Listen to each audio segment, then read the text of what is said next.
다시 한번 우리 인사합니다. 모든 것이 하나님의 은혜입니다. 가치 있는 삶을 삽시다. 은혜를 고백함이 복입니다. 늘 복 있는 삶을 사시기를 축복합니다.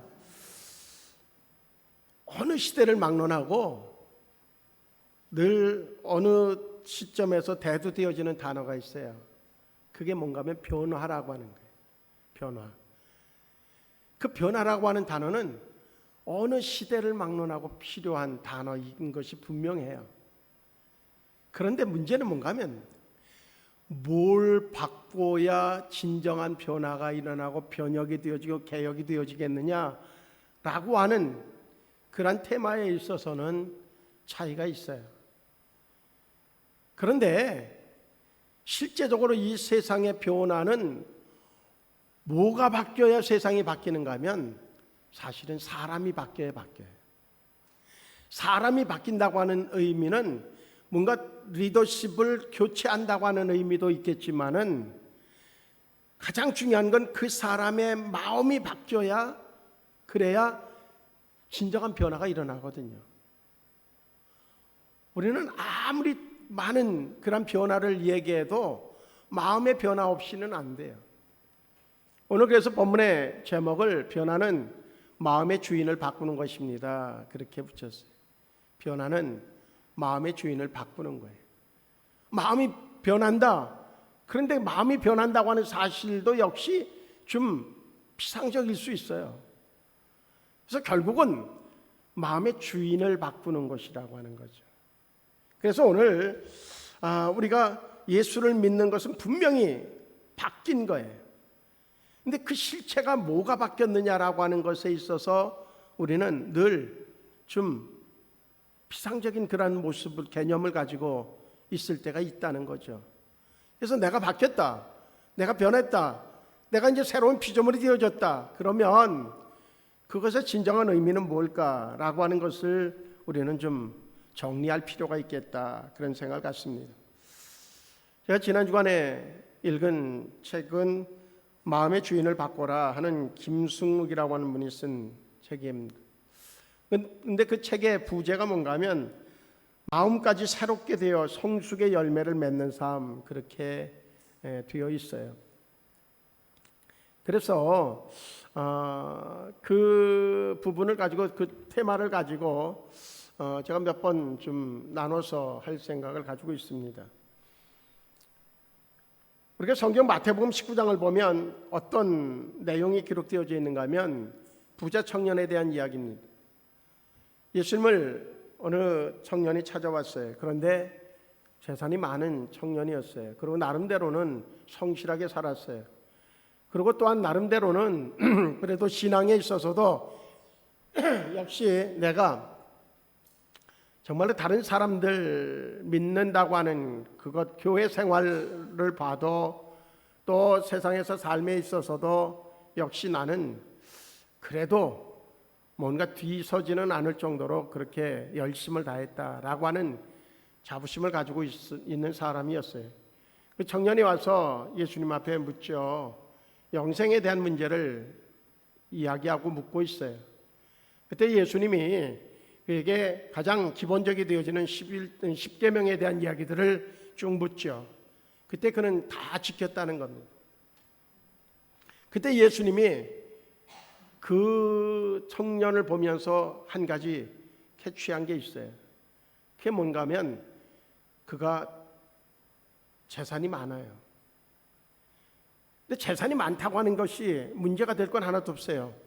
하나님의 복은 받아야 돼요. 그것 자체는 전혀 죄가 되질 않아요. 근데 문제는 뭔가 하면 그것보다 주님보다 그것을 라고 하는 차이예요. 분명히 그 청년은 다 좋아요.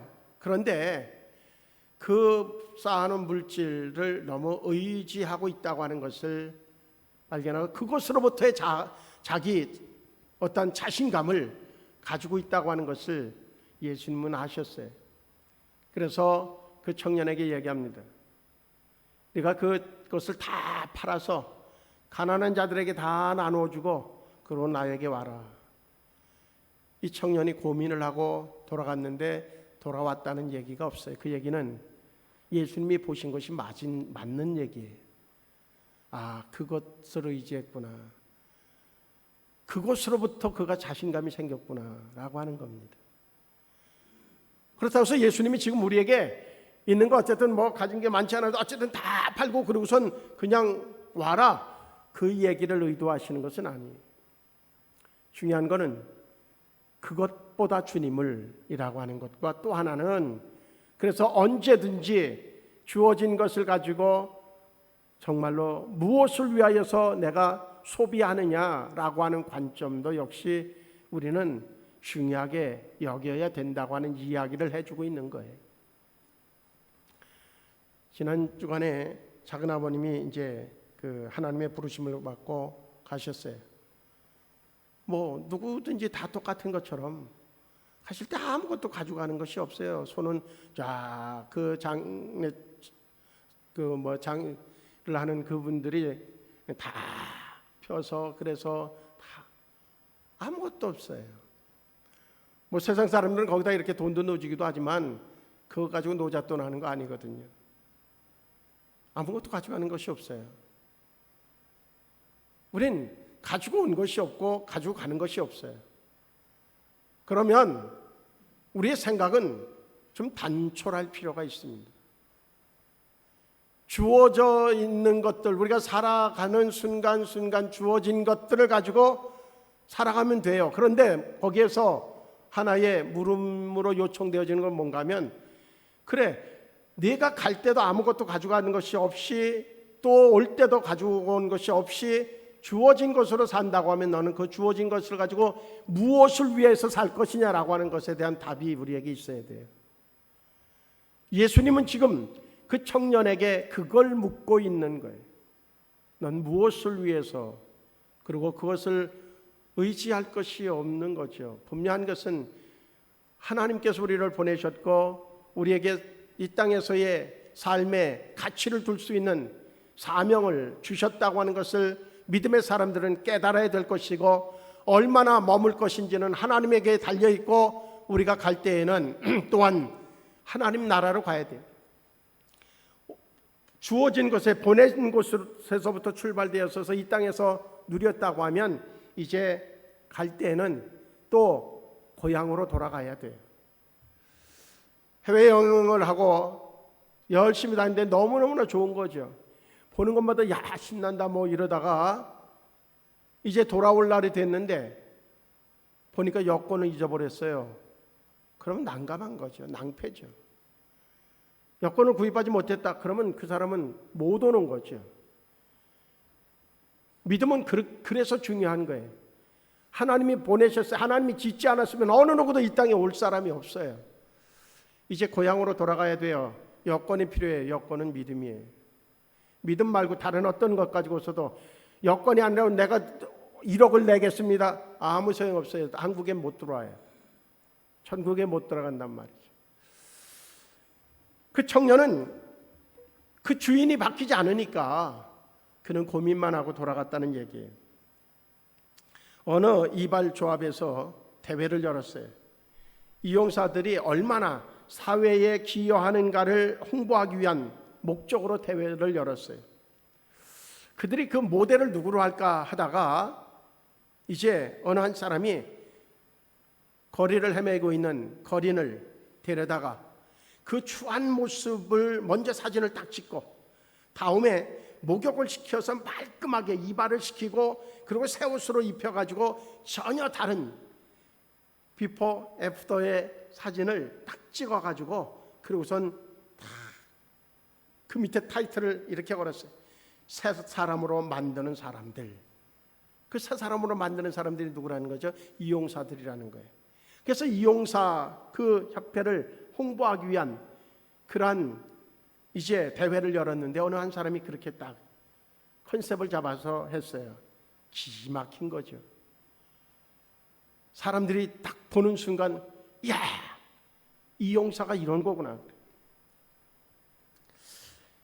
그래서 광고까지 다 붙였단 말이죠. 그러니까 이 사람이 생각해 봤어요. 성황리에 그 대회를 마치고 난 다음에 모델로 삼았던 그 거린, 그 사람을 다시 거리로 돌려보내면 그것은 맞지 않는 것 같아가지고 어떻게 알아봐가지고 호텔의 벨보이로 그래도 괜찮은 그런 어떤 마스크를 가지고 있었나 봐요.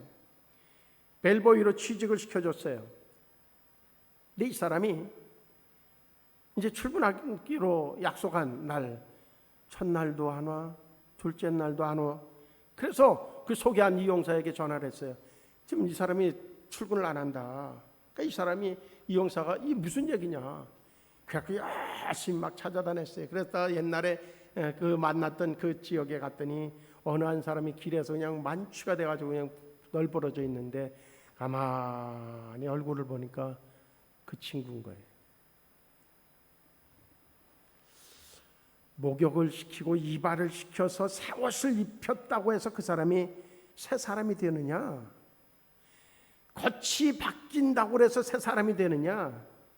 안 돼요. 속이 변해야 새 사람이 되지. 마음이 변해야 새 사람이 되지.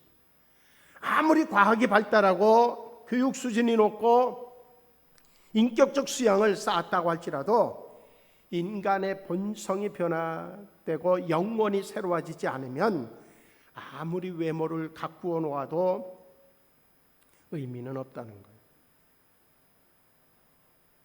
의미가 없어요. 그래서 설교 제목을 붙인 것처럼 변화는 마음의 주인을 바꾸어야 돼요. 아이들에게도 아무리 설득해도 그의 중심에 있는 그 마음의 주인이 바뀌지 않으면 그 아이는 안 바뀌어요. 어머니들이 착각하는 게 있어요. 좋은 친구를 새겨주고 뭐 또 그가 원하는 것들을 좋은 뭐 또 컴퓨터를 바꿔주고 뭐 옷을 뭐 바꿔주고 뭐 요즘에 유행하는 것들을 걔가 원하는 것들을 다 해주고 그러면 바뀔 거라고요? 안 돼요. 돈 많은 과외를 시키면 그래서 지식 수준이 높아지면 더 고도의 사기꾼이 될 수도 있어요. 가장 우선되어야 되는 건 마음이 바뀌면 그 다음에 자기가 깨끗한 옷으로 바꿔 입고 그리고 또 정말 머리도 단장하게 하고 그렇게 하게 되어져 있어요. 우선순위가 바뀌지 않으면 사람은 안 바뀌어요. 그래서 진정한 능력은 변화에 있다는 겁니다. 이스라엘 민족들 하나님께서 출애굽을 시켜서 그래서 가나안 땅을 약속해 주셨어요. 하나님의 목적은 이제 이 백성들을 가나안 땅으로 들어가게 하는 것이 목적이 아니었어요. 우리는 이거를 착각해요. 이스라엘 민족들이 애굽에서 그 이방 민족들에게 고난을 당하는 이것이 너무나 안타까워가지고 그래갖고 이들을 가나안으로 이주시켜서 그래서 그들이 그렇게 구속되지 않고 자유롭게 사는 민족으로 만들어야 되겠다. 이것이 목적이 아니라는 거예요. 뭐가 목적이냐? 가나안 땅을 만든 목적이 있어요. 그건 뭐냐면 하나님의 백성으로 믿음을 회복시키고 하나님의 백성으로 백성답게 그곳에서 살게 하기 위해서 가나안 땅을 예비하신 거예요. 그런데 보니까 애굽에서 딱 출발시켜서 일주일 만에 여기 들어가면 뭔가 야 좋다 이거는 될 수 있는데 하나님의 백성이 될 가능성이 희박한 거예요. 그래서 하나님의 백성으로 만들기 위해서 40년을 광야의 그 험지에서 굴려서 결국 우리에겐 하나님만 안 계시면 아무 쓸모 없구나, 아무것도 할 수 없구나, 그것들을 깨닫게 하고 그래서 하나님의 백성으로 만들고 난 다음에 결국 그때서야 비로소 가나안 땅으로 들어가게 하셨어요. 우리는 무엇만 있으면이 아니라 내가 변하면 변화에 맞게 하나님이 역사하신다고 하는 것, 순서를 그렇게 컨셉을 잡으셔야 돼요. 프로세스를 그렇게 잡으셔야 된단 말이에요.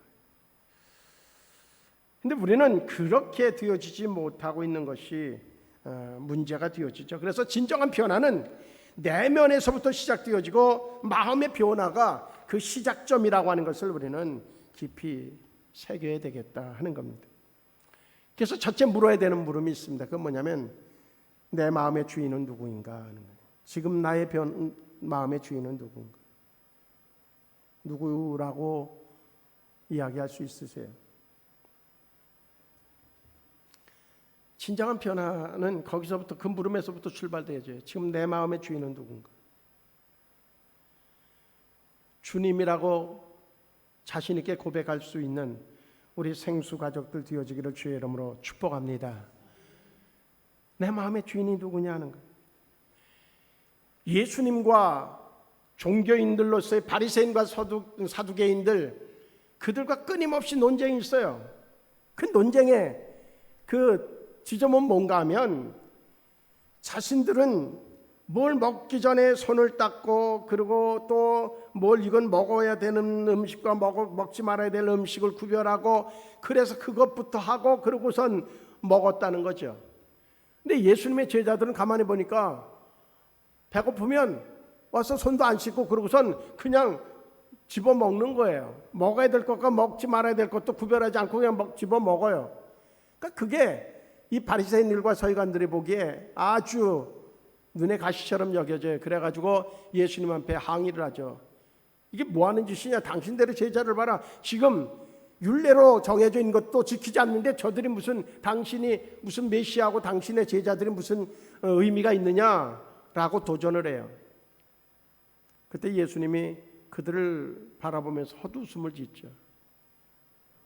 맞다, 너희들은 그 율례는 지킬 줄 아는데 너희 마음은 지금 온전히 하나님이 중심이 되어지고 하나님 제일주의냐 라고 하는 물음을 묻죠. 너희들의 마음은 욕심으로 가득 채워져 있고 너희들의 마음은 뭔가 정말 더러운 것으로 가득 채워져 있으면서 그거 겉으로 드러난 율례 그거 지킨다고 너희가 지금 대단한 존재로 여기느냐, 그렇게 물어요. 예수님이 보는 관점은 다른 것이 아니라 마음이 변해야 진정한 변화라고 하는 말씀을 지금 그들에게 하고 있는 거예요. 우리가 넘어가기 쉬운 것 하나가 있습니다. 그건 뭐냐면 나 정도면이라고 하는 거예요.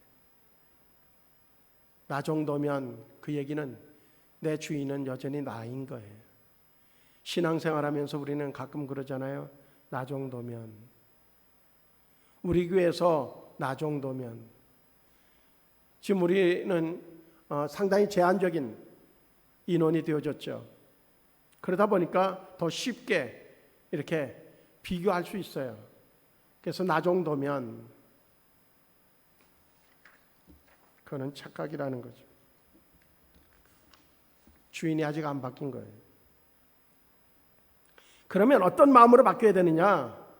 오늘 성경에서 이제 강조되어지고 있는 단어가 있어요. 새 마음, 새 영, 그리고 또한 굳은 마음, 부드러운 마음, 그렇게 마음으로 이제 몇 가지를 이렇게 정리해 주고 있어요. 오늘 본문에서 우리가 눈여겨보는 것은 굳은 마음. 그럼 굳은 마음은 뭐를 의미할까?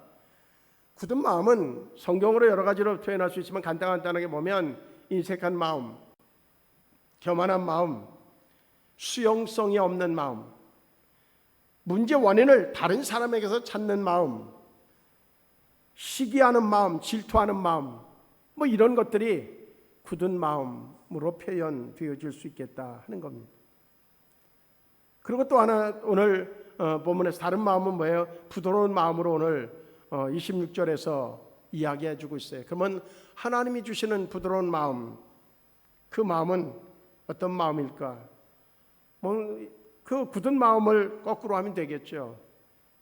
인색함이 없고 겸손하고 또 잘 받아들이고, 그리고 문제 원인은 자기에서 찾고, 그리고 또한 시기하고 질투하는 마음이 아니라 정말 용서하고 사랑하는 마음, 뭐 그런 것들. 그런데 거기에서 가장 중요한 것이 있습니다. 하나님을 주인 삼고 하나님의 말씀에 순종하는 마음, 그것이 부드러운 마음이에요.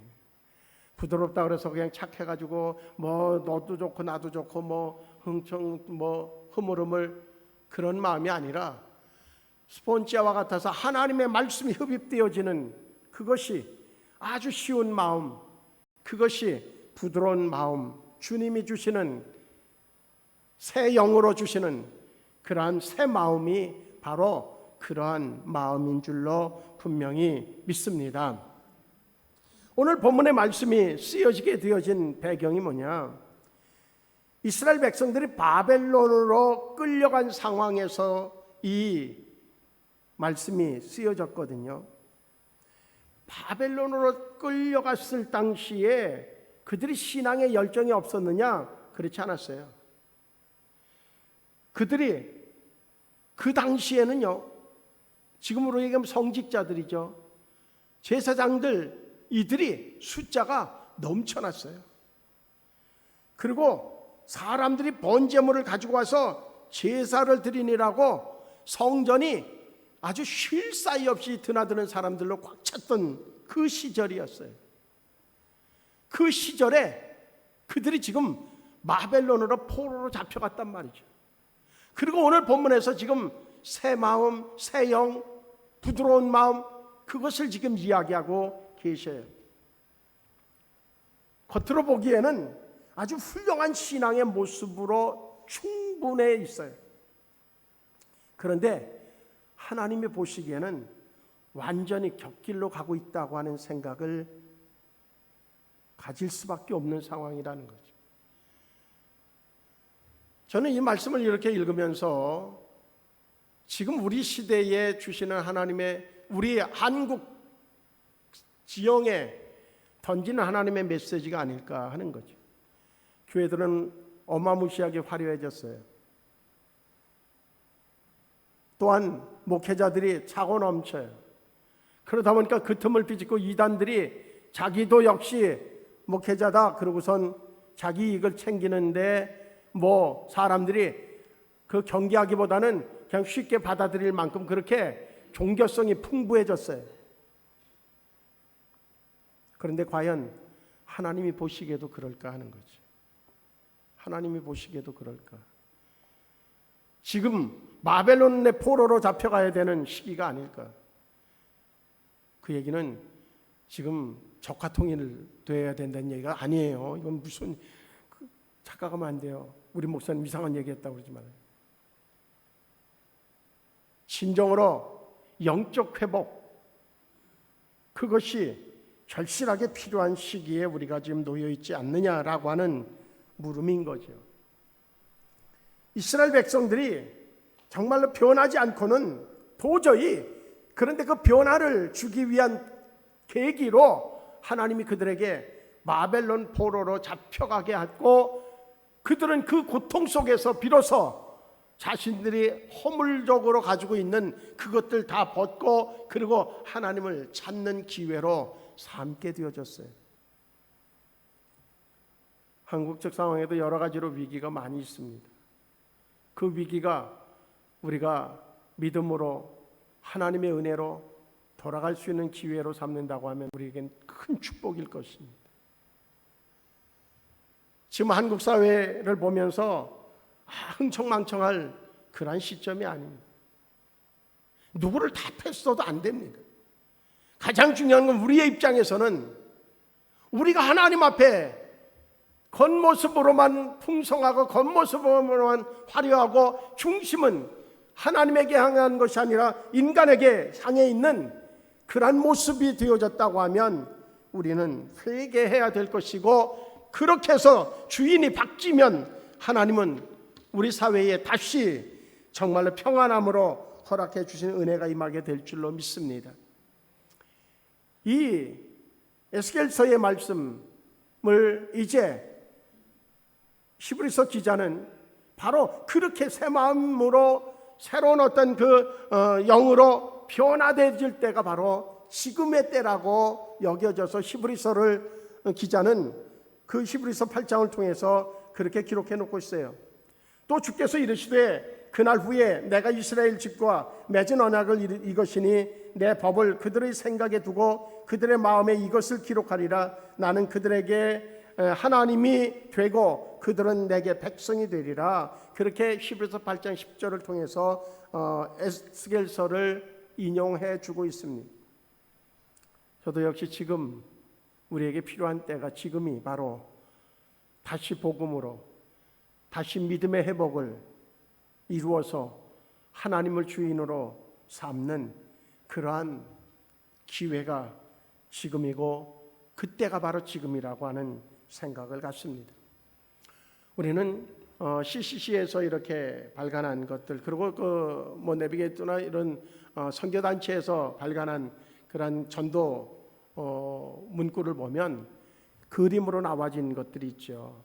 그림으로 세 종류로 이렇게 나와져 있는데, 하나는 의자가 가운데 이렇게 동그랗게 그려져 있고, 그리고 거기에 의자가 하나 놓여져 있고, 의자 위에 나, 그리고 이 동그라미 밖에 예수님 이렇게 돼 있는 그림이 있죠.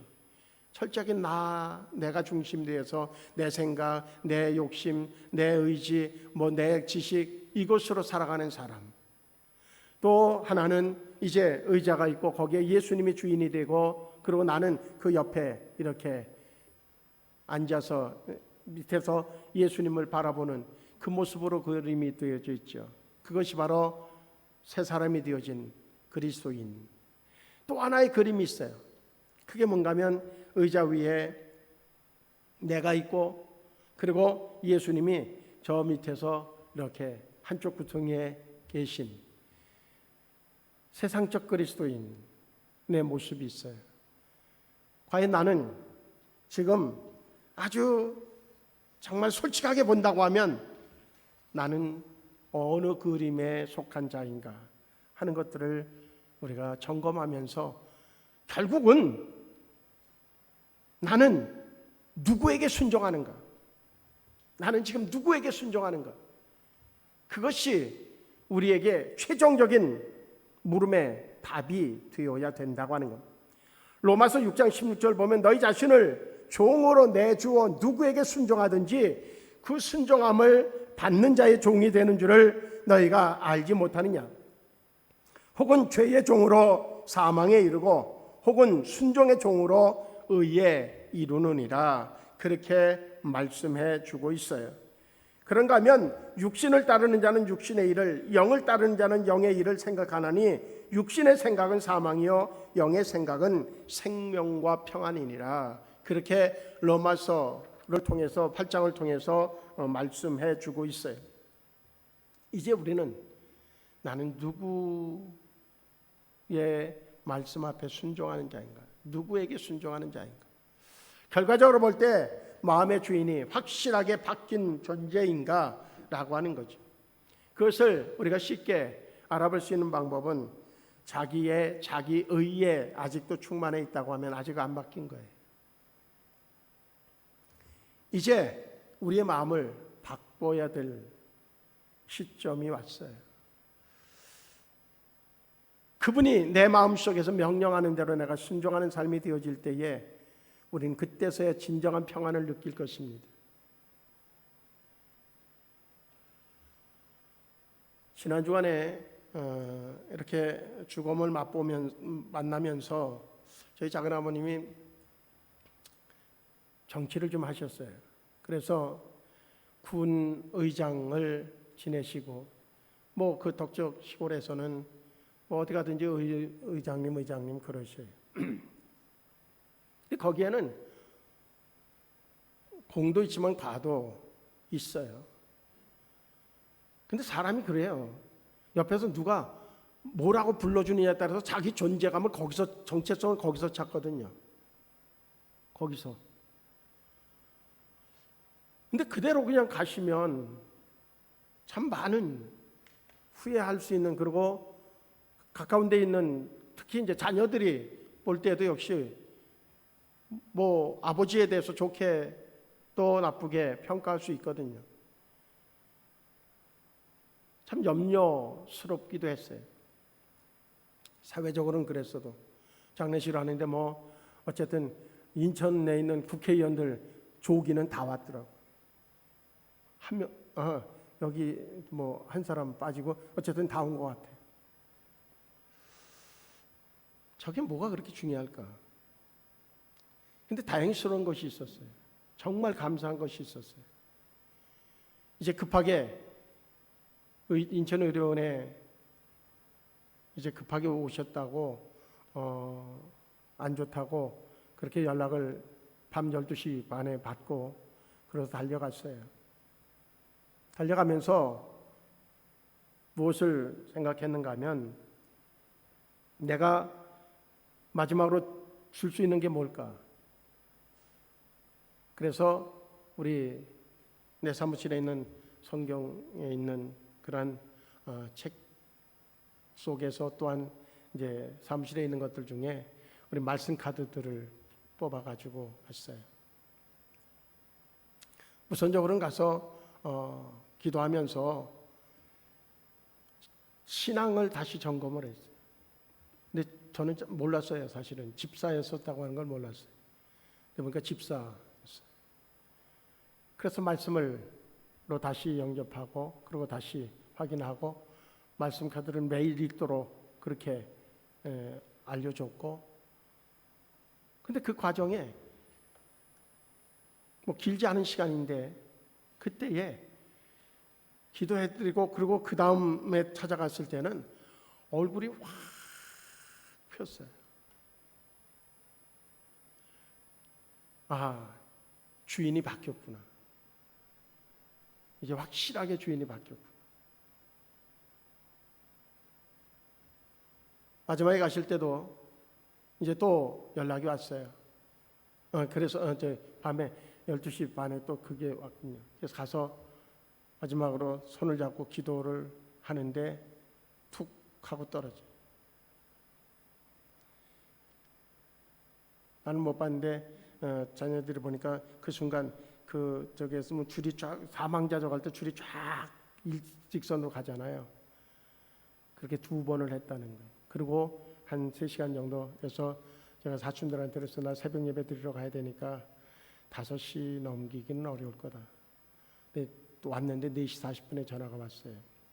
그 얘기를 하려고 하는 게 아니라 주인이 바뀌고 나니까 자녀들을 한 사람 한 사람 불러서 그래서 손주들까지 다